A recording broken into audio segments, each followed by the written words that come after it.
Shalom, selamat malam saudara yang dikasihi oleh Tuhan Yesus. Kembali berjumpa lagi dengan saya, Pendeta Dede Daniel, dalam renungan malam yang saya post setiap hari sebelum saudara tidur. Tentunya firman Tuhan yang saya share ini bukan hanya bisa didengar pada saat saudara mau beristirahat, tetapi juga di waktu-waktu di mana saudara memiliki kesempatan untuk mendengarkannya. Dan sepanjang bulan ini kita kembali belajar firman Tuhan mengenai Injil yang menyelamatkan. Bagaimana kita sebagai anak-anak Tuhan juga harus mau memberitakan Injil di dalam setiap bidang dan tempat yang Tuhan tempatkan kita sebagai orang percaya. Dan renungan malam pada hari ini Kamis 2 Mei 2024 saya beri judul memuridkan semua bangsa. Dari ayat yang sudah sangat terkenal, ayat yang menjadi pegangan orang-orang percaya gereja Tuhan untuk memberitakan Injil, yaitu perkataan Tuhan Yesus sendiri sebelum ia naik ke surga. Ya, ini dinyatakan dalam Matius 28 ayat 19. Ayat ini seringkali disebut Great Commission atau perintah yang sangat besar yang Tuhan Yesus berikan untuk murid-muridnya sebelum ia naik ke surga agar memberitakan Injil. Matius 28 ayat 19 berkata, "Karena itu pergilah, jadikanlah semua bangsa muridku, dan baptislah mereka dalam nama Bapa dan Anak dan Roh Kudus." Di dalam ayat ini jelas sekali Tuhan Yesus memotivasi dan meminta murid-muridnya untuk melanjutkan pelayanan pemberitaan Injil. Setelah ia hidup kurang lebih 3,5 tahun, ia disalibkan, mati, bangkit, lalu kemudian Roh Kudus dicurahkan, dan sebelum dia naik ke surga, lalu setelah itu Roh Kudus dicurahkan, ia memerintahkan murid-muridnya untuk memberitakan Injil, pergi ke seluruh dunia, ke seluruh tempat-tempat yang bisa dijangkau, ke segala bangsa. Ini menunjukkan bahwa Injil terbuka bukan hanya untuk orang Yahudi, tetapi juga untuk orang-orang lain dan bangsa-bangsa lain. Dan Tuhan Yesus memerintahkan murid-muridnya agar mereka menjadikan semua bangsa murid Tuhan Yesus. Dan setelah mereka percaya, mereka harus membaptis mereka dalam nama Bapa, Anak, dan Roh Kudus. Dalam ayat ini jelas sekali dinyatakan bahwa Tuhan Yesus menghendaki setiap orang percaya itu menjadi seorang murid.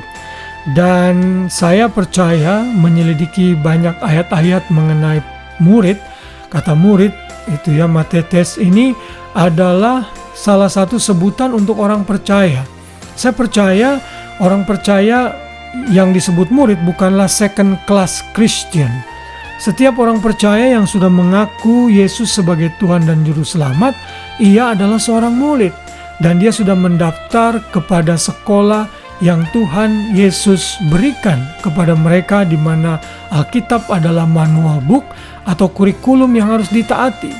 Jadi kalau saudara sebagai anak-anak Tuhan yang sudah mengaku Yesus sebagai Tuhan dan Juru Selamat, saudara adalah seorang murid dan saudara akan terlibat dan harus terlibat dalam pemuridan. Pemuridan itu artinya lifetime. Selama kita hidup di dunia ini sebagai orang percaya, maka kita harus belajar terus kepada Sang Guru, yaitu Tuhan Yesus yang sudah menyelamatkan kita. Karena itu kita diberikan tugas untuk memuridkan orang lain, menjadikan orang lain sebagai orang percaya, lalu kita ajak mereka untuk belajar firman. Apa yang saya lakukan dalam memberikan renungan ini, baik secara verbal seperti ini atau tulisan, itu adalah juga sarana saya memuridkan orang lain. Saya mungkin tidak mengenal saudara, mungkin saudara dengar di bagian dunia lain untuk bisa menjangkau suara saya ini, menjangkau pelayanan saya ini.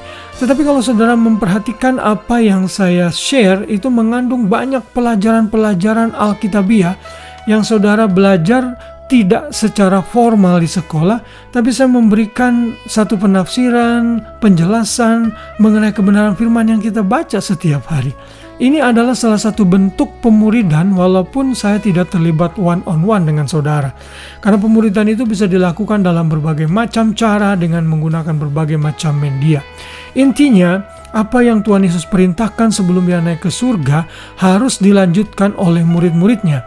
dimulai dari murid yang ke-11 ditambah Matias yang menggantikan Yudas, kemudian tambah satu rasul lagi yaitu Rasul Paulus.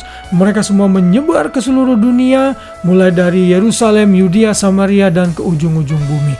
Dan pelayanan mereka sampai kepada kita, dan kita sudah merasakan kemurahan Tuhan dan yang sudah menjangkau kita dengan Injil kasih karunia Tuhan. Kiranya apa yang menjadi perintah Tuhan Yesus ini kita taati. Mari sama-sama semangat dan termotivasi untuk menjadikan semua bangsa murid Tuhan. Mari buka mulut kita dan beritakan Injil, mulai bagikan kabar baik, bukan hanya dengan perkataan tapi juga dengan perilaku kita. Saat mereka penasaran dan bertanya, kenapa ya kok kamu beda? Kita bisa menjelaskannya kepada orang lain karena ada Yesus yang ada di dalam hati kita. Dan biarlah renungan firman ini mengingatkan dan menyadarkan kita akan pentingnya penginjilan dan menjadikan semua bangsa murid dan membaptiskan mereka untuk kemuliaan nama Tuhan. Karena nanti orang yang saudara menangkan menjadi murid akan memuridkan yang lain, begitu seterusnya, akhirnya berita Injil tersebar ke seluruh pelosok dan banyak daerah. Selamat malam dan selamat beristirahat. Biarlah kasih dan damai sejahtera Kristus memerintah hati kita semua, sehingga sepanjang malam ini kita bisa tidur dengan nyenyak, dan besok pagi kita bangun dengan kekuatan yang baru, dengan rahmat Tuhan yang baru untuk melaksanakan aktivitas kita dengan sukacita. Tuhan memberkati kita semua. Shalom.